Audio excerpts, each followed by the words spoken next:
they told me I need to talk about spirit and story. And I thought, story. If I'm going to go story, I want to go 1 Samuel. I love 1 Samuel. 1 Samuel's got David and Goliath. 1 Samuel's got the Philistines capturing the ark and God spending the next week playing pranks on the Philistines in response to them. It's a great book. And as I started looking at it, I started thinking, okay, so where am I supposed to go? And I kept coming back to Eli, right at the very beginning of the book. Eli is probably not somebody that you're going to hear a ton about. You're most likely going to hear about Eli if you're talking about Samuel. But I wanted to focus on Eli. The first thing that we learn about Eli is that he yells at women in distress. Stop getting drunk! So we're off to a great start. But before I go any further, just a little background on who Eli is. Eli is, for all intents and purposes, the high priest at that time. And he is one of the last of Israel's judges. The judges are supposed to be the spiritual, the moral, even the military leaders of the nation. But by the time we get to Eli, by the time he's even introduced to us, he's pretty old. He might have been amazing back then, but now he's kind of weak. He's almost blind. He's kind of ineffectual. He's on his way out, as is the entire system of judges. That's kind of how 1 Samuel sets him up. He is the metaphor for the system of judges kind of failing and on its way out and needing a replacement. So already we're setting him up as a bit of a problem, a bit of a failure. And I feel bad for him in that respect. So he yells at this woman, and it turns out she's not drunk. She's just crying out to God. She wants a kid. And God, for whatever reason, hasn't given her one. And so when Eli realizes, oops, that was stupid, all right, he sort of, okay, we'll just bless you. God, may God give you what you want. Great. Fast forward 3 years, she gets what she wants. And she shows up at the temple and says, hey, Eli, remember me? I'm the woman you yelled at. I wanted a kid, and I got one, and because God was so gracious to me, I've dedicated him to the Lord, so to fulfill that, there you go. He's now yours. I'm going to check back in about once a year to make sure he's not naked. Great, so now Eli has a kid. So he does what any self-respecting new parent would do. He puts the kid to work. Congratulations, child. You are now in charge of various aspects around the temple grounds. In a way, this child, Samuel, is a part of Eli's redemption as much as things can be redeemed, because Eli had 2 other sons. And Eli's 2 other sons, Hophni and Phinehas, you never hear anybody named Hophni. Phinehas occasionally, never Hophni. They were priests. This is how it worked in that system. If your dad was a priest, you were a priest, your kids will be priests, etc., so forth. So Hophni and Phinehas are priests, and they're terrible at it. They are the worst. They are literally having sex with the women who serve at the front of the temple. This is what other nations are doing. It's not what Israel's supposed to be doing, but they don't care. On top of that, they aren't fulfilling the sacrifices the way God told them to. If you've ever read through Leviticus, and if you have, well done. You know that doing sacrifices was very, very specific, and they were doing it not the way they were told, but the way they felt like it, because they wanted the best cuts of meat. They didn't want that to go to God. They didn't care about God. They wanted it for themselves. And this kind of ticked off the people offering the sacrifices because they knew they were supposed to do it differently. But when they complained, these 2 guys would literally threaten them or attack them. So, terrible priests. And Eli, as their father and as their high priest, goes to them and says, you gotta stop doing this. This is offensive to all of Israel, and it's offensive to God, and if you're offending God, who's going to defend you? I can't. Nobody can. You've got to stop this. And of course, they say to themselves, oh, you're absolutely right. We should. No, they don't. They said, forget you, old man. We don't care. You can't stop us. Well, the prophet comes to Eli and says, you need to stop this. If you don't stop this, it's over for you and for your family. I will wipe you out. And Eli does nothing. We fast forward a little further. And this is probably the part of the story that everybody knows.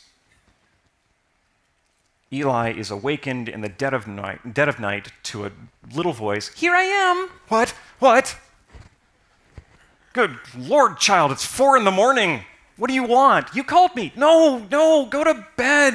Jeez, I'm an old man. Let me sleep. Who raised you? Wait, I did. Never mind. 3 times. Here I am. What? No, go to bed. Here I am. Leave me alone, child. I want to sleep. The 3rd time he finally clues in. Wait a second. Maybe this isn't just the child being an obnoxious pain in my neck. Maybe this is God. So he says, okay, Samuel, next time you hear me, it's not me. Just say I'm here and I'm listening. Now, from Eli's point of view, he goes back to sleep, and he's probably very grateful for the rest of that night. And he wakes up in the morning, and he sees Samuel, and Samuel is doing what he's supposed to be doing.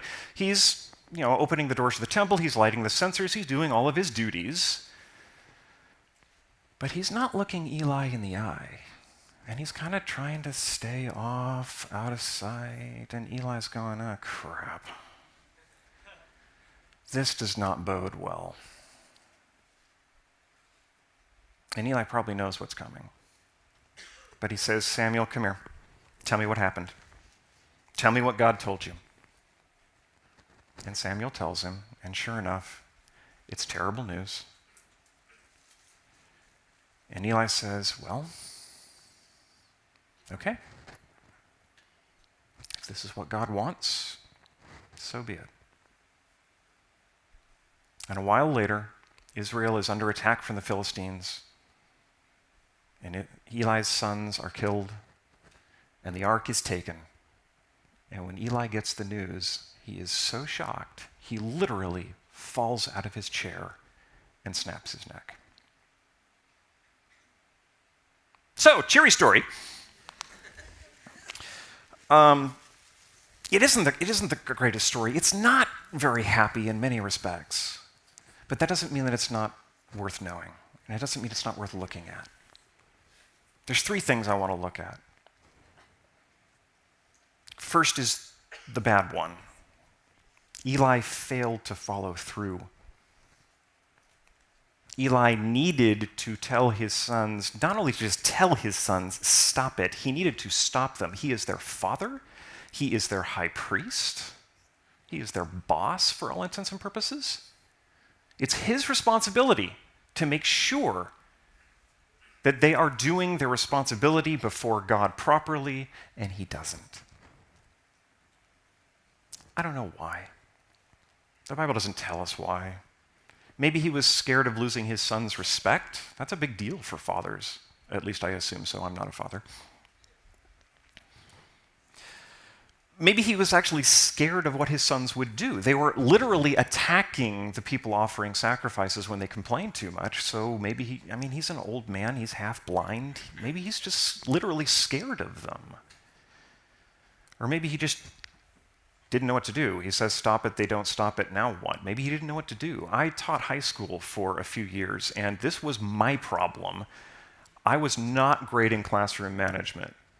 If you are in education, please take classes on classroom management, because I didn't, and it was a bad idea. Because my problem was I would tell my students, please stop snorting crushed up Tic Tacs like it's cocaine. And when they didn't, I didn't know what to do. Nobody covered this in any of my books. So maybe Eli just didn't know what to do.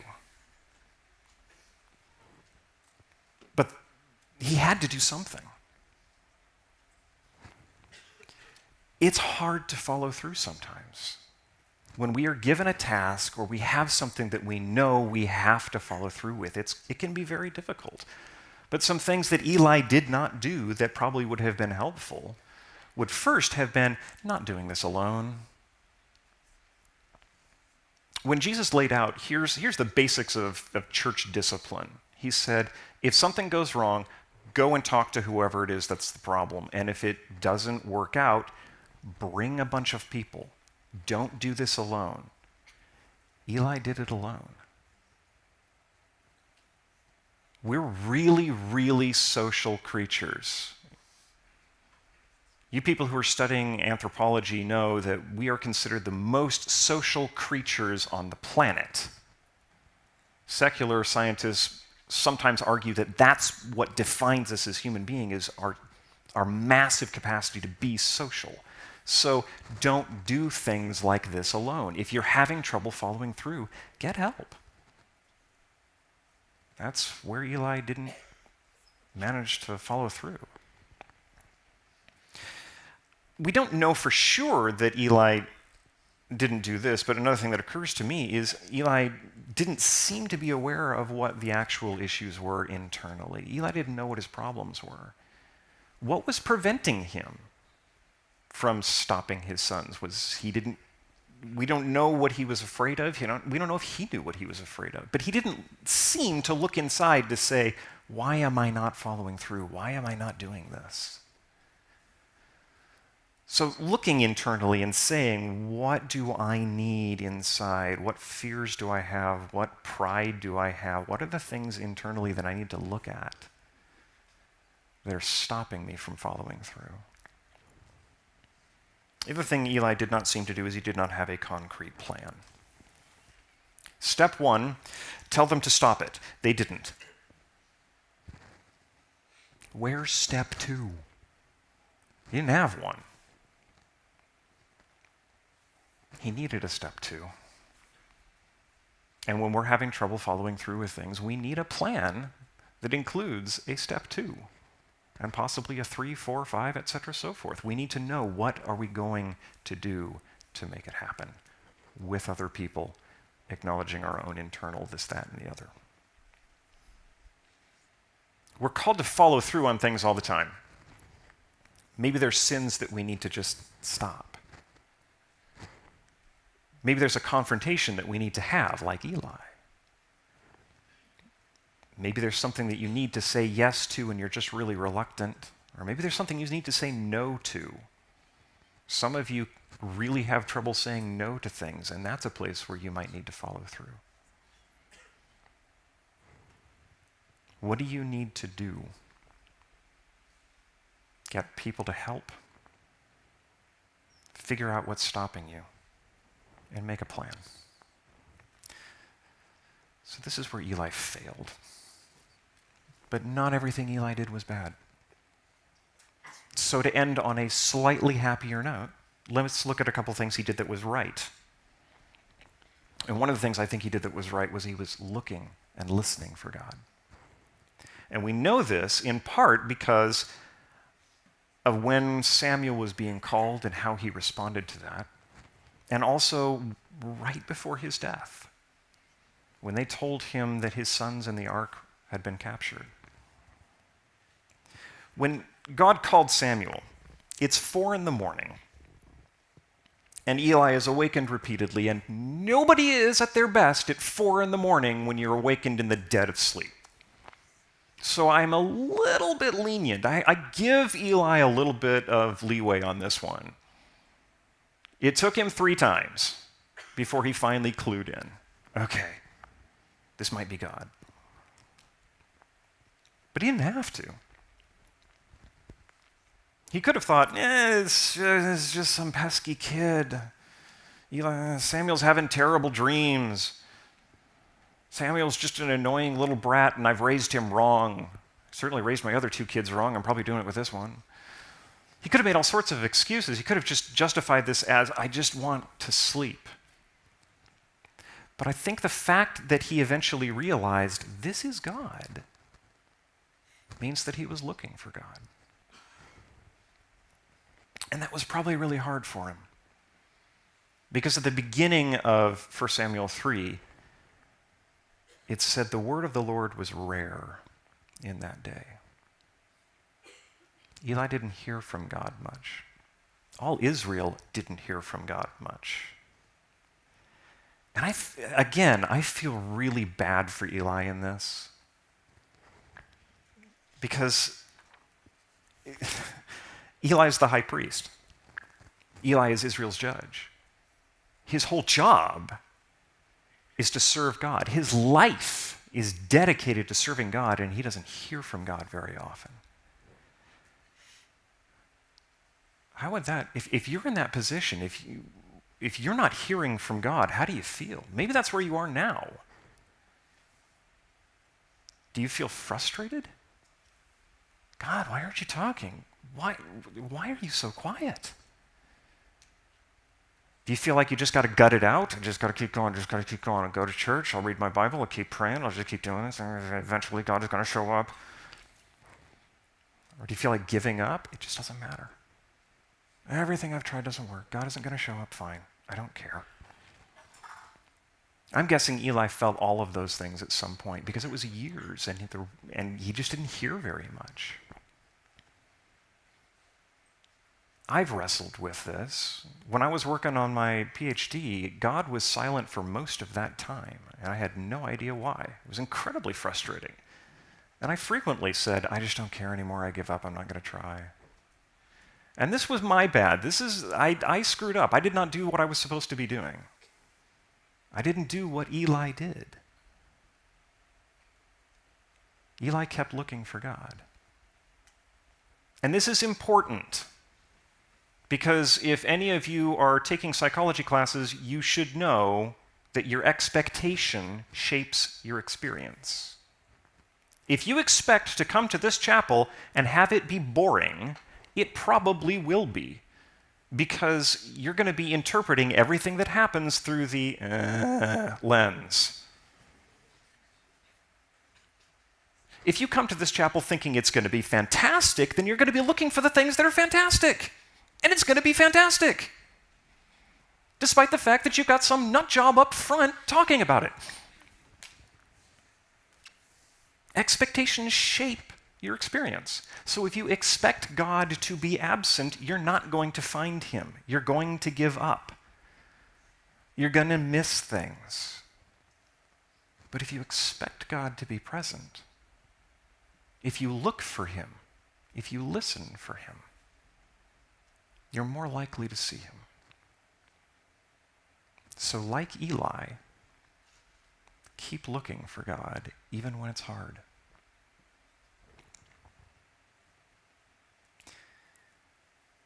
The third thing, and this is kind of where I really wanted to go with all of this, this is what drew me into the story,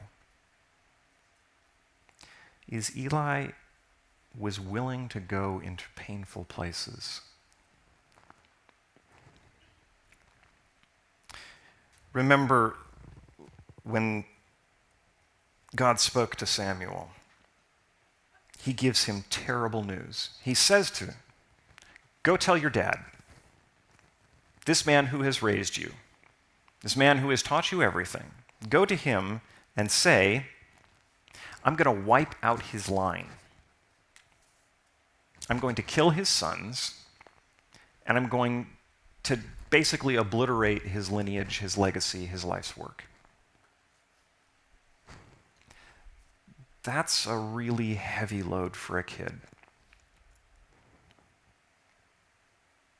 And Eli, when he got up in the morning and he looked at Samuel, he saw that load, and he thought, this load is for me. I know it is.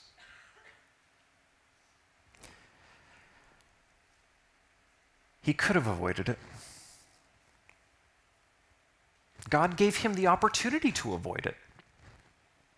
God didn't go to Eli directly and stand before him and say, here's my message to you. He went to Samuel.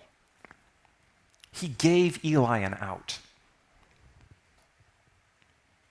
He could have said, I don't want to know. I'm just going to go about my days in blissful ignorance, and I'm just going to pretend that it's all fine. But instead, he went to Samuel and he said, I know that this news is going to be terrible. Tell me anyway. And Samuel confirms everything he suspected. You failed. Your legacy is going to be destroyed.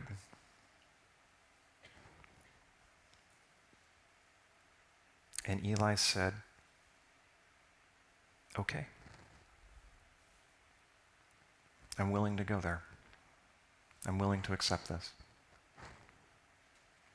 He was willing to go into really hard places. Now,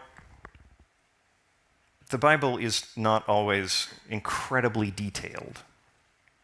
So we don't know all that was going on in Eli's heart. It's possible that after he received the news and after he said to Samuel, okay, if this is what God wants, I'll take it.